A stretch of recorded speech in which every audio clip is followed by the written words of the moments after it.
एटा कोतवाली नगर क्षेत्र में सुनहरी नगर कॉलोनी में डॉक्टर गंगा सिंह के परिवार में 4 लोगों की मृत्यु हत्या की वारदात हुई है। और अभी जैसे ही वारदात की उनके दोपहर 3 बजे हम लोग को प्राप्त हुई, उसी समय यहाँ पे पुलिस तुरंत पहुँच गई। एसएसपी, डीआईजी और मेरे द्वारा तीनों ही लोगों द्वारा रवाना हो गए यहाँ मौके पर। और जो प्रथम दृष्टिया डॉक्टर गंगा प्रसाद और उनकी वाइफ, उनकी बहू और उनकी बहू की बेटी ज्योति 23 साल की, जिसकी शादी होने वाली थी 10 या 11 फरवरी को, इनको मृत हालत में यहाँ पर पाया गया। और जो कमल सिंह जो गंगा प्रसाद के बेटे हैं, यानी कि गंगा प्रसाद के पोते, उनके द्वारा जब स्कूल से वो लौटे, उन्होंने इस जघन्य अपराध को यहाँ पर देखा और फिर उन्होंने हल्ला मचाया और मोहल्ले में इसकी जानकारी दी।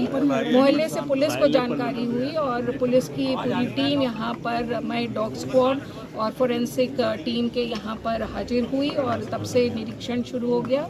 वारदात की घटना प्राप्त होते ही एसएसपी यहाँ के लिए रवाना हुए, डीआईजी भी रवाना हुए और मैं भी यहाँ पर मौके पर पहुँच गई हूँ।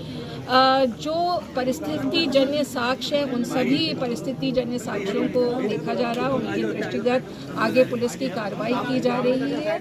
जो एंट्री एग्जिट रूट्स हैं घर के लिए, जो सीसीटीवी की जो रिकॉर्डिंग्स हैं और बाकी जितने भी टेक्निकल एड्स इन्वेस्टिगेशन के लिए अवेलेबल हैं, उन सभी पर पुलिस की नज़र है। डॉग स्क्वाड और फोरेंसिक टीम्स जो भी साक्ष्य एकत्रित कर रहे हैं, उन पर भी हम आगे कार्रवाई करेंगे। तो कुल मिलाकर ये आज अभी जो ये घटना हुई है, बड़ी दुखद घटना है, परंतु जो परिस्थिति जन्य साक्ष्य हैं उन्हीं के आधार पर और जो हमको टेक्निकल एविडेंस मिलेगा उन्हीं के आधार पर पुलिस की आगे की अग्रिम कार्रवाई बेस्ड होगी।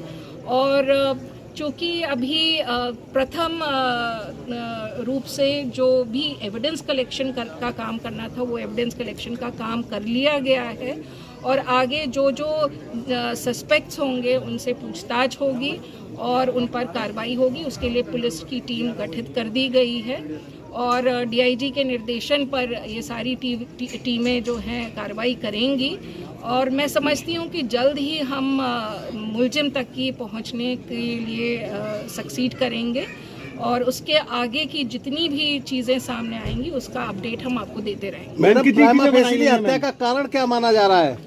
जी देखिए, अभी कोई चीज़ स्पष्ट नहीं हो पाई है। तो इसमें जैसा कि प्रथम रूप से बताया गया परिवार के लोगों द्वारा, किसी से इनकी रंजिश नहीं थी और ना ही ऐसा कोई मनमुटाव किसी के साथ चल रहा था, ना ही किसी प्रकार की धमकी इनको दी गई थी। तो आखिर इसका कारण क्या है, इसके लिए हमको बहुत गहनता से चीज़ें परीक्षित करनी पड़ेंगी और वो परीक्षण के बाद ही हम इस निर्णय पर पहुंच सकेंगे कि मोटिव क्या है।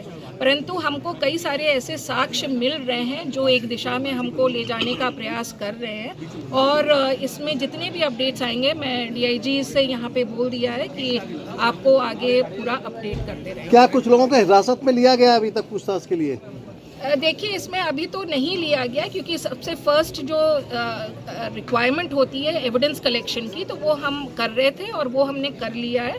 और अब जो जितना भी हमको टेक्निकल रूप से इन्वेस्टिगेट करना है और उसके अलावा सर्कमस्टेंसेस के हिसाब से जितना भी इन्वेस्टिगेशन आगे ले जाना, वो कार्रवाई है। मैम, सीसीटीवी फुटेज में क्या लग रहा है? जी, सीसीटीवी फुटेज को प्राप्त कर लिया गया है, उसको स्टडी किया जा रहा है, उसका एनालिसिस किया जा रहा है, कौन कौन आ रहे हैं, कौन कौन जा रहे हैं, उसमें उन चीज़ों को देख लिया गया है और आगे की कार्रवाई उसी दिशा में चलेगी जैसा कि हमारे साक्ष्य हमारे सामने आ रहे हैं। मैम, कितनी टीमें लगाई हैं?